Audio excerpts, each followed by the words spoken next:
Bismillahirrahmanirrahim. Assalamualaikum warahmatullahi wabarakatuh. Perkenalkan, saya atas nama Muhammad Riko akan mempresentasikan tugas model pembelajaran, yaitu dengan judul model pembelajaran DL atau model pembelajaran Discovery Learning.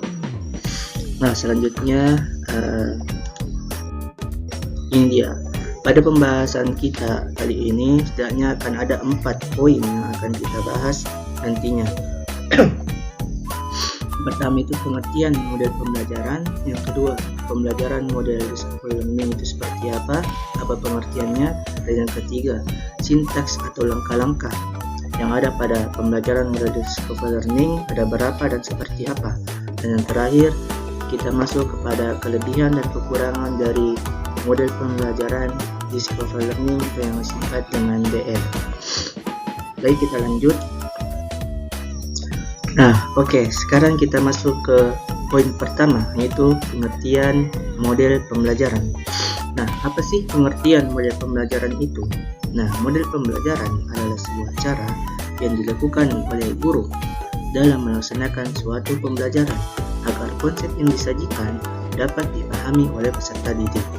Kemudian, model pembelajaran juga merupakan cara yang ditempuh oleh guru dan peserta didik itu sendiri dalam pencapaian tujuan pembelajaran tematik, baik dalam tingkatan SD atau MA, menengah pertama hingga menengah atas atau SMA, yang dilihat dari sudut proses pembelajaran.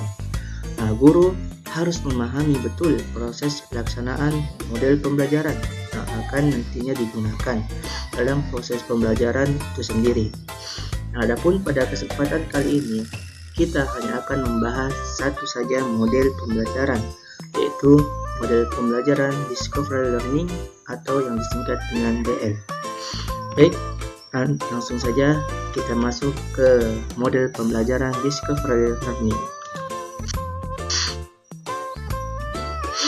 Nah, model pembelajaran Discovery Learning, apa sih pengertian atau apa yang dimaksud dengan model pembelajaran DL atau Discovery Learning ini?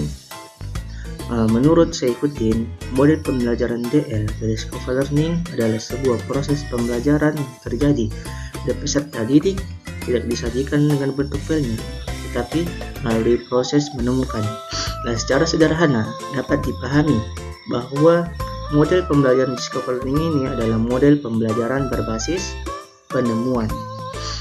Kemudian peserta didik diharapkan mengorganisasi atau membentuk sendiri pengalaman belajarnya. Nah, salah seorang ahli yaitu bernama Brunner, beliau berpendapat bahwa pada pembelajaran Discovery Learning ini hendaklah guru memberikan kesempatan kepada siswanya untuk menjadi seorang saintis, historian ataupun ahli matematika.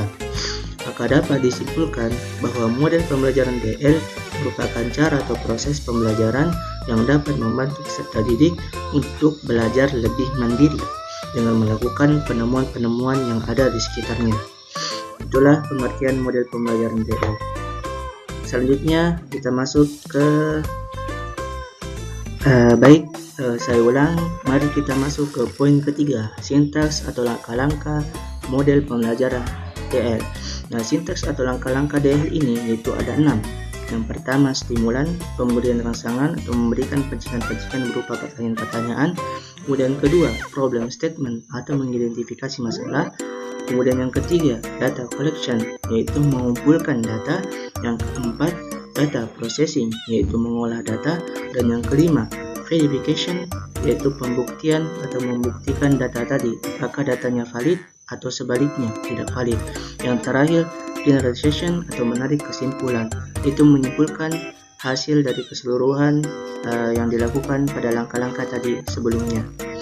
Baik, selanjutnya kita tutup dengan poin terakhir, yaitu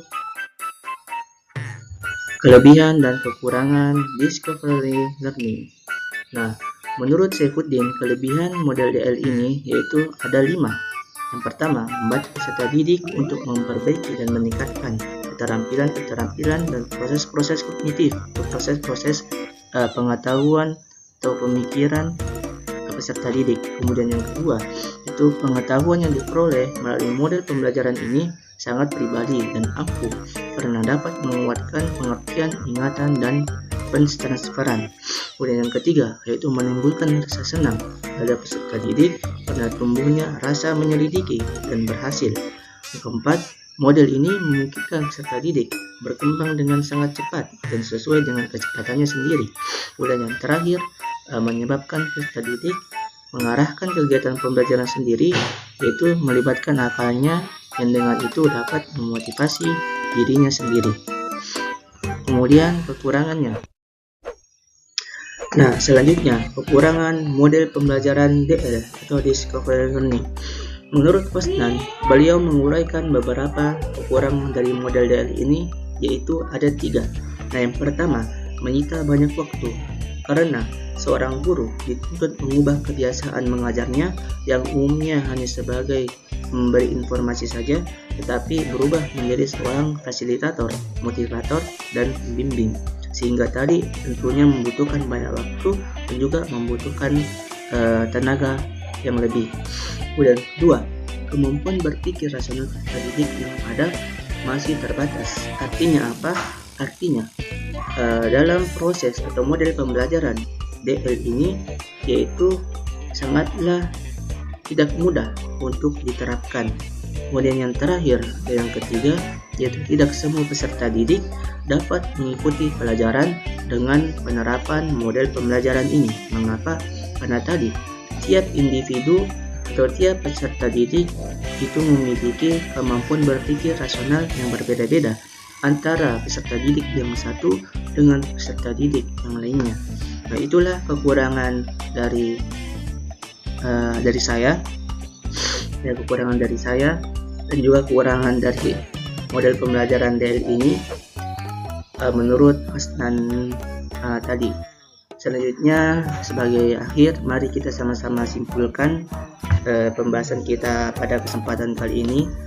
Pertama tadi kita sudah mengetahui apa pengertian model pembelajaran itu sendiri. Kemudian yang kedua, kita juga sudah mengetahui apa pengertian atau definisi dari model pembelajaran DL atau Discovery Learning. Kemudian yang ketiga, kita sudah mengetahui langkah-langkah apa saja yang ada pada proses pembelajaran atau proses model pembelajaran DL atau model pembelajaran Discovery Learning ini. Dan yang terakhir yang barusan kita bahas tadi, yaitu kita sudah mengetahui kelebihan dan kekurangan model pembelajaran Discovery Learning ini. Kemudian sebagai penutup, selanjutnya mari kita tutup dengan sama-sama mengucapkan alhamdulillahirobbilalamin. Dan terakhir dari saya, kurang dan lebihnya mohon dimaafkan.